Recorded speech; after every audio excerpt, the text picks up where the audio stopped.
Les récents changements sociaux et économiques en Italie ont des caractéristiques tout à fait uniques. L'industrialisation est venue tard et a été gênée par plusieurs disparités régionales.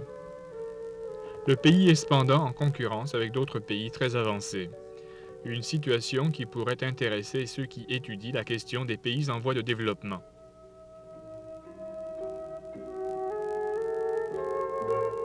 Les problèmes fondamentaux de la Nouvelle-Italie sont essentiellement ceux d'une société dont les traditions sont très anciennes. Les rapports entre la ville et la campagne, l'industrie et l'agriculture, et entre diverses communautés culturelles.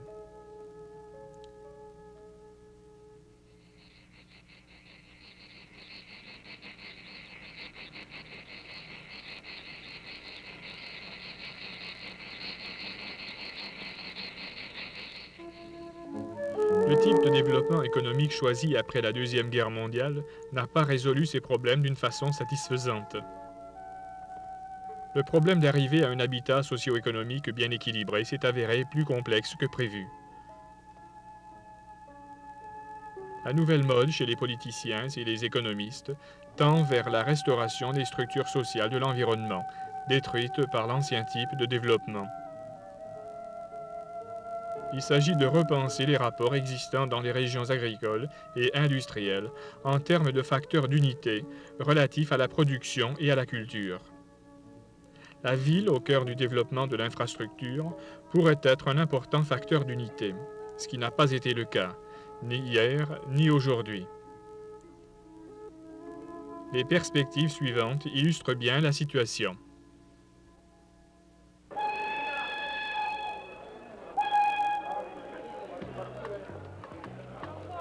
Turin, 1975.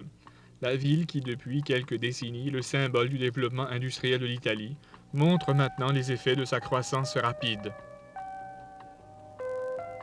De 250 000 habitants au début du siècle, Turin en compte maintenant plus de 2 millions. Cela remonte à l'après-guerre, alors que le phénomène de l'industrialisation a marqué le pays. Le 17 mars 1946, le président d'alors de l'Association nationale de l'industrie a déclaré à l'Assemblée constituante « Je crois qu'il coûte moins cher de déplacer les gens que les choses ». Au départ, la philosophie du développement industriel était basée sur ce simple concept. Les gens doivent aller là où il y a du travail, et non pas l'inverse.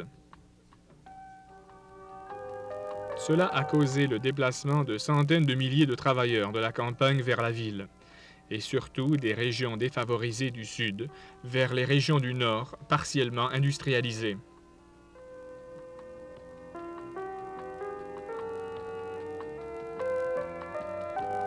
À l'époque, on pensait que la crise agricole était le prix de la révolution industrielle. Et aussi on pensait que l'exode massif de la main-d'œuvre rurale, de même que l'immigration, étaient des facteurs salutaires.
La promesse d'un travail assuré dans les villes industrielles du Nord a causé une perte importante de la main-d'œuvre du Sud. Les hommes sans terre, en émigrant, ont cherché à mettre en valeur leur seul bien, leur labeur.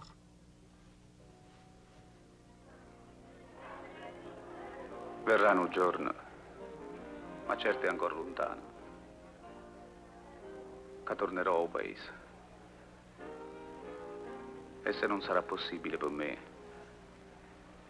forse qualcun altro di noi potrà tornare nella nostra terra. Forse tu, Luca. È con te che io ci voglio tornare. Ricordati, Luca,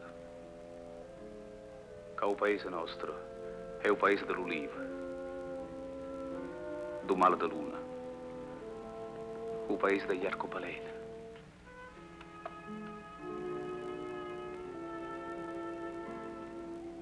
Ti ricordo, Vincenzo? Ti ricordo, capomastro, quando comincia a costruire una casa? Getta una pietra sull'ombra della prima persona che si trova a passare. Perché?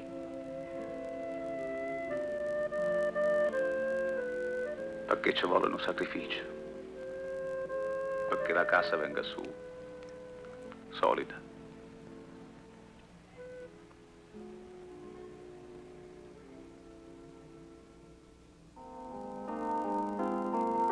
Entre 1951 et 1971, la main-d'œuvre agricole du Sud est passée de 3 679 000, soit 56%,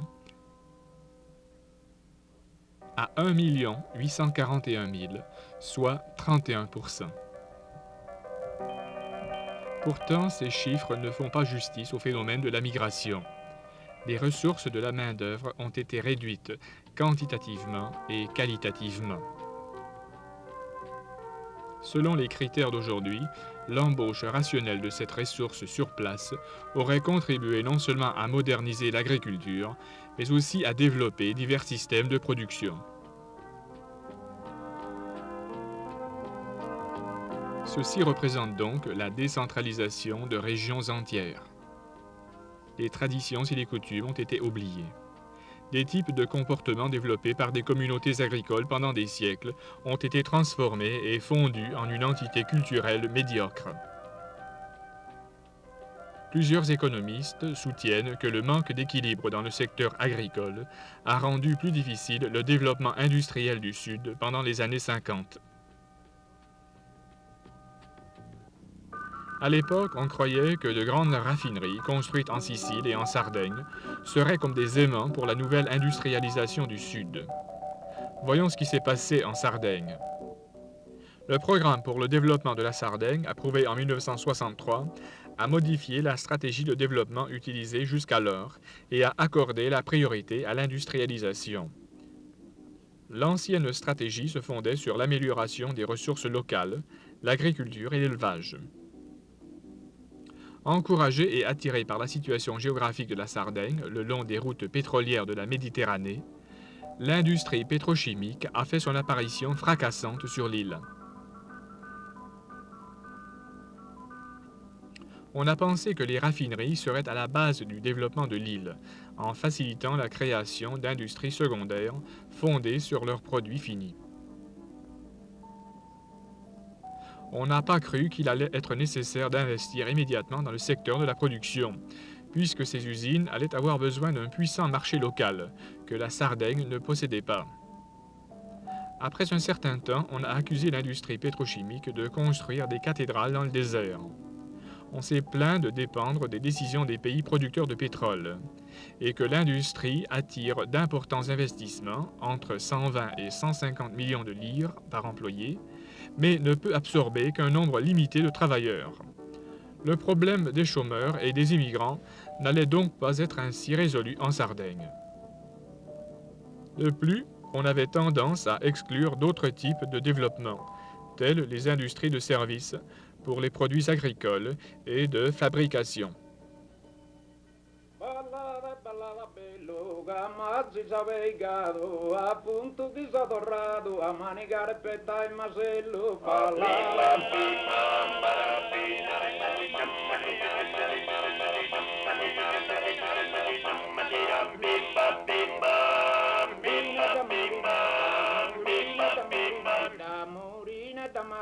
pinta, esa rosa es su viginado, cuando venís amorado, que lu hagáis pintar.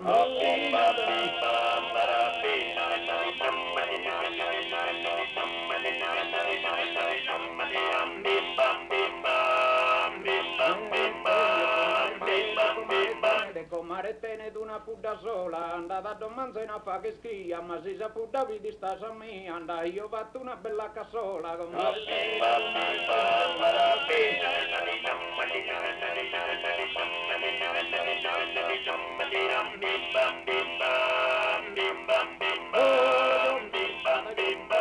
yo quitada ya dice yo.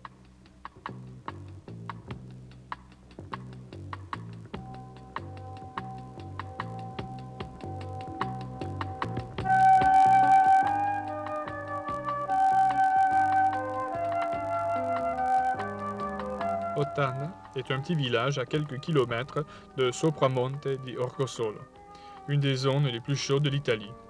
Les brigands y cherchent toujours refuge. À Ottana, une chambre coûte de 25 à 30 000 lire par mois, comme à Turin au moment des grandes vagues migratoires.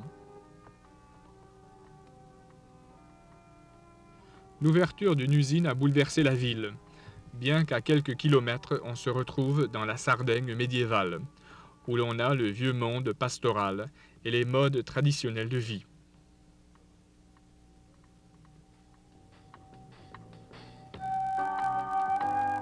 La présence de l'industrie devrait constituer un facteur dynamique quant à l'économie et l'influence exercée sur la région. Un plan régional a aussi été approuvé qui tient compte de l'impact industriel sur la culture locale.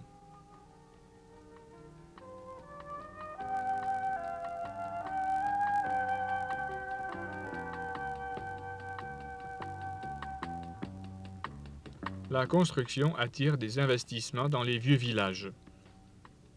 On croit que les travailleurs doivent maintenant continuer à vivre là où ils ont l'habitude de vivre, sans perturbations traumatiques. La construction de logements près des usines sera limitée autant que possible afin d'éviter les conséquences de la concentration.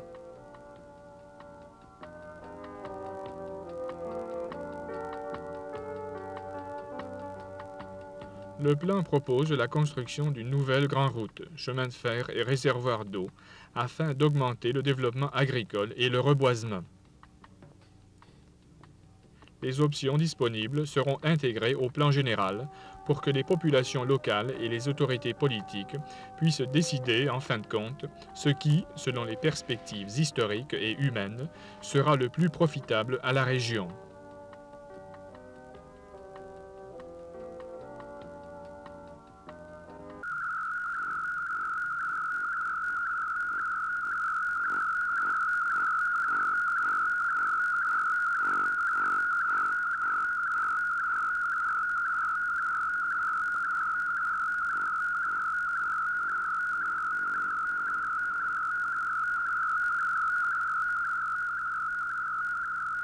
Le film Le désert rouge d'Antonioni illustre clairement l'impact des grandes structures industrielles et technologiques sur le paysage historique où elles sont situées.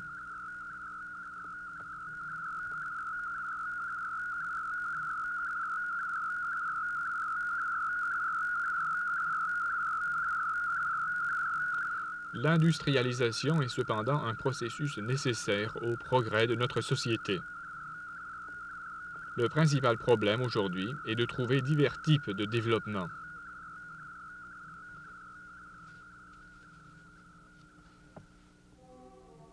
Milan, la crise de l'énergie en 1974 a soudainement attiré l'attention sur différentes formes de développement industriel.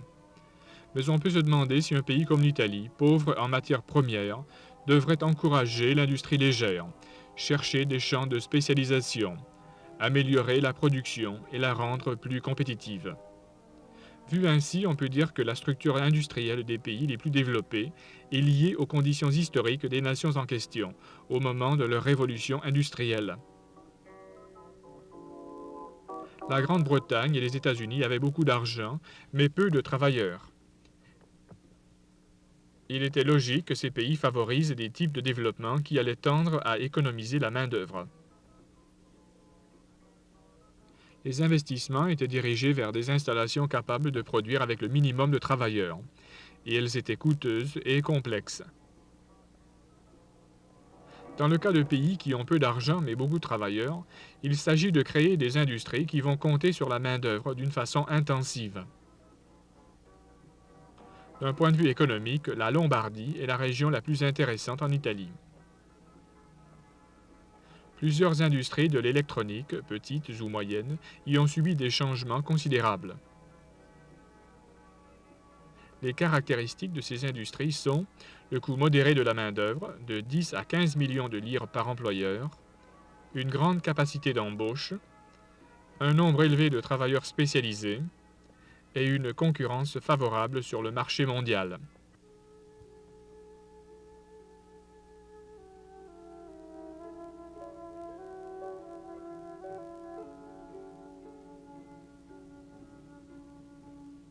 Turin. La ville est congestionnée maintenant, alors que les campagnes paraissent presque abandonnées. Nous voici dans les champs de riz de Vercellès. Ici, le niveau technique et économique est élevé, et les gens que nous voyons sont les derniers qui vont travailler ainsi. L'utilisation de méthodes mécaniques et d'herbicides a révolutionné la culture du riz et a diminué la dépendance sur la main-d'œuvre. En plus de l'industrialisation adéquate relative aux techniques de culture, l'usine est le domaine où l'industrialisation va vraiment de l'avant. Puis un nouveau venu. La fonderie la plus moderne de Fiat est située à Crescentino, à quelques 50 km de Turin. Fiat fait face au problème de la concentration et de la congestion urbaine en décentralisant ses facilités. La construction de l'usine a causé des remous au niveau local en ce qui concerne la pollution de l'air et la dégradation de la table d'eau indispensable à la culture du riz. De nouveau, le besoin de politiques de développement régional à long terme. Les fermiers de Crescentino craignent qu'une politique de décentralisation n'occasionne plusieurs autres problèmes.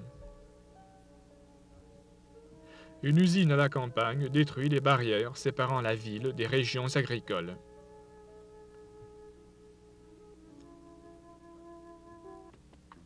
Mais les usines ne peuvent pas rester isolées.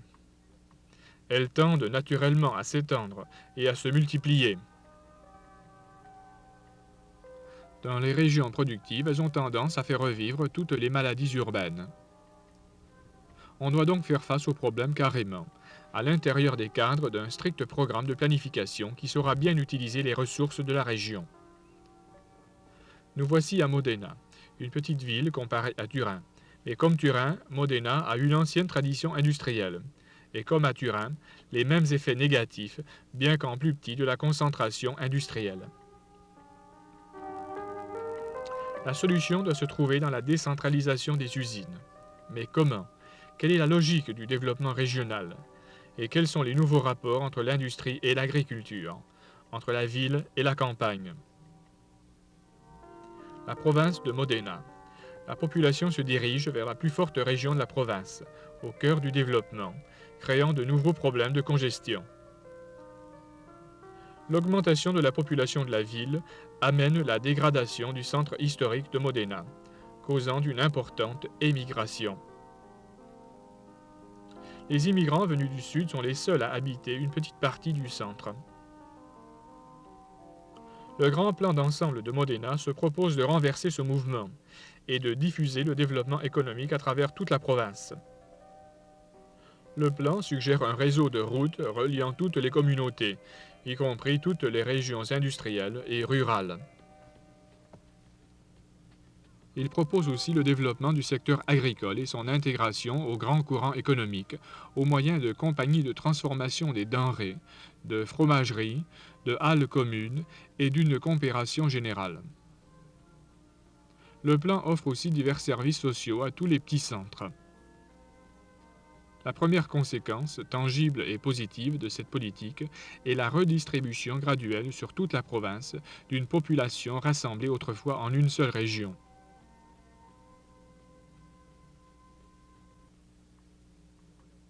Ces décisions prises en 1965 relatives au plan directeur de Modena marquent la fin des anciens mécanismes de croissance urbaine.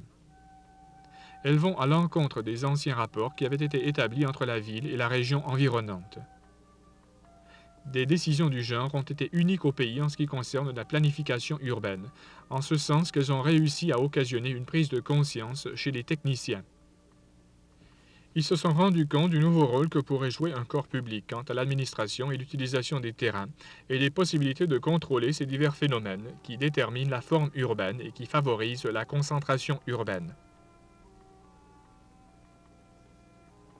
Le concept du Grand Modena, entouré d'une région déserte et pauvre quant à l'agriculture, et le concept d'une mégalopole qui est en train de prendre forme le long de la Via Emilia de Rimini à Piacenza, ont été contrés en choisissant le polycentrisme proposé par le plan général. Ceci a nécessité une revue de la valeur de tous les établissements urbains, la récupération de leurs valeurs socio-culturelles et la mise en place de la fondation d'un nouveau genre d'agriculture intégré à la configuration urbaine. Alors, ce qu'on a étudié et entrepris à Modena est l'établissement d'un rapport plus homogène et plus fonctionnel entre la ville et la campagne, entre les régions industrielles et les régions agricoles.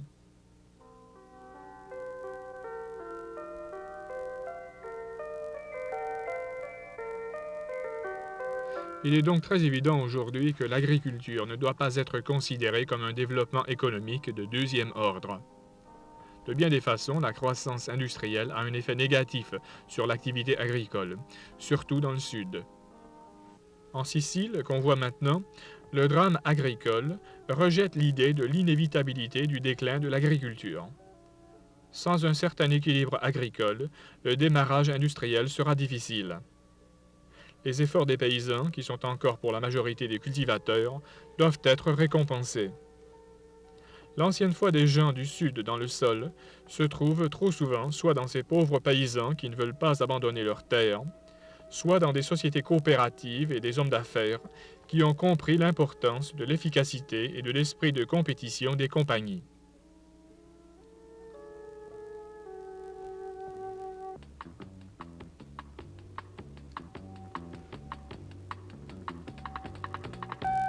L'expérience des compagnies progressistes, telles que Rendo à Catane, montre que telle est la route à suivre pour récupérer les ressources et le temps perdu. Il est évident, même ici, que la réforme agraire doit être considérée comme une expérience historique importante.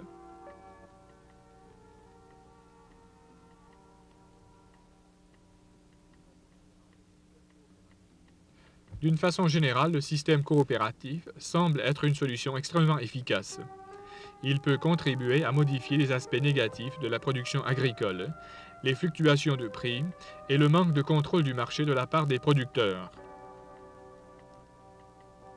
Le système peut aussi changer les caractéristiques structurales quant à l'emplacement et l'agrandissement des fermes qui sont souvent fragmentées. Beta 4, Beta 4.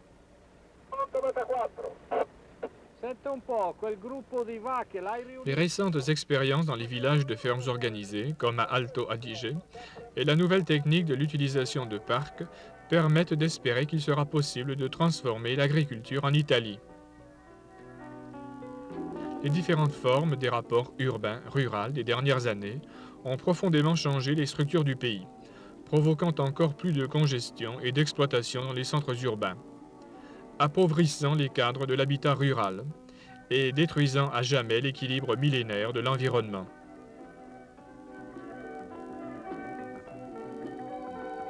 C'est à la lumière de ces faits, qui évoluent rapidement, que les phénomènes de l'établissement urbain doivent être interprétés.